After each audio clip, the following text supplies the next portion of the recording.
மகிழ்ச்சியின் சத்தம் வழங்கும் அனுதின தேவமன்னா. Voice of Joy presents Daily Manna by Reverend A. Benedict. Praise the Lord.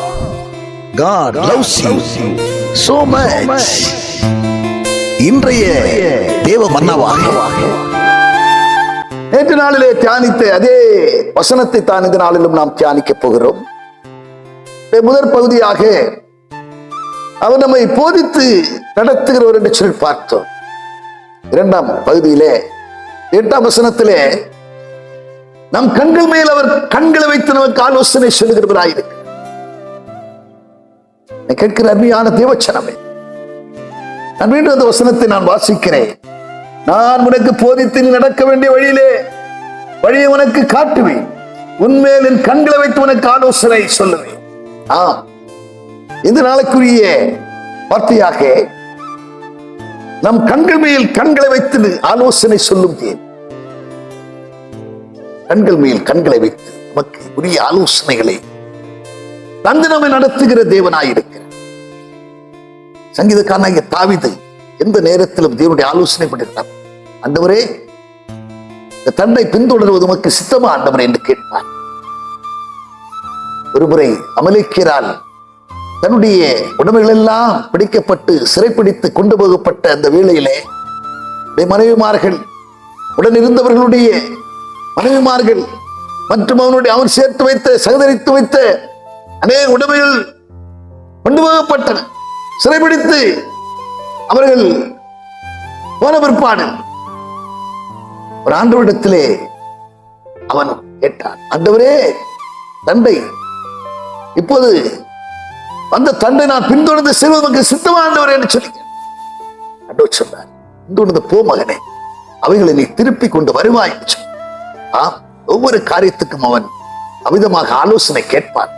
தேவனுடைய ஆலோசனை நமக்கு நித்திய காலத்துக்கும் நமக்கு பிரயோஜனம் உள்ளதாக இருக்கு. அவருடைய ஆலோசனைப்படி நடக்கிற தேவ பிள்ளைகள் பாக்கியவர்களாக இருப்பார்கள். அவருடைய நாமங்களிலே ஒரு நாமம் தான் ஆலோசனை கர்த்தர். எனக்கு அன்பான தேவச்சனமே, மனுஷனுடைய ஆலோசனை காட்டிலும் ஆண்டவருடைய ஆலோசனை நமக்கு எப்போதும் பிரயோஜனம் உள்ளதாயிருக்கு, எப்போதும் நமக்கு வேண்டியதாயிருக்கு. அவருடைய ஆலோசனைப்படி யாரெல்லாம் நடக்கிறார்களோ அவர்களுக்கு இடரல் இல்லை, தீங்கிலே விழமாட்டார்கள், அவர்கள் எப்போதும் பாதுகாப்பாயிருப்பார்கள் என்றால் ஆண்டவருடைய ஆலோசனை அவ்வளவு நிறைவுள்ளதாயிருக்கு. அவனை கேட்கிற அருமையான தேவச்சனமே, தேவ ஆலோசனை பண்ணி நடக்க, எவ்விடத்தில் ஆலோசனை கேளுங்கள். இந்த இடத்தை நான் செல்வது உமக்கு சித்தமா ஆண்டவரே, என் மகளுக்கு இந்த காரியத்தை செய்வது உமக்கு சித்தமா ஆண்டவரே, என் மகனை இந்த பலகளை சேர்ப்பது உமக்கு சித்தமா ஆண்டவரே, இந்த பெண்ணை என் மகனுக்கு எடுப்பது உமக்கு சித்தமா ஆண்டவரே. ஆலோசனையை கேளுங்கள். ஆண்டவர் உங்களுக்கு போதிப்பார், உங்களுக்கு ஆலோசனைகளை கொடுப்பார். ஆலோசனைப்படி நீங்கள் கேட்டு நடப்பீர்கள் என்று சொன்னால் நீங்கள் இடறுவதில்லை என்கிறது நிச்சயமாயிரு. எனவே அவருடைய ஆலோசனைப்படி நடக்க தீர்மானிங்கள், நிச்சயம் நீங்கள் ஆசீர்வதிக்கப்படுது. நாம் ஜெபம் பண்ண பரலோக பிதாவே, நாங்கள் துதிக்கிறோம், ஸ்தோத்தரிக்கிற மாட்டோம். உம்முடைய ஆலோசனைப்படி நடக்கிறவர்களா எங்களை மாற்றுவீராக.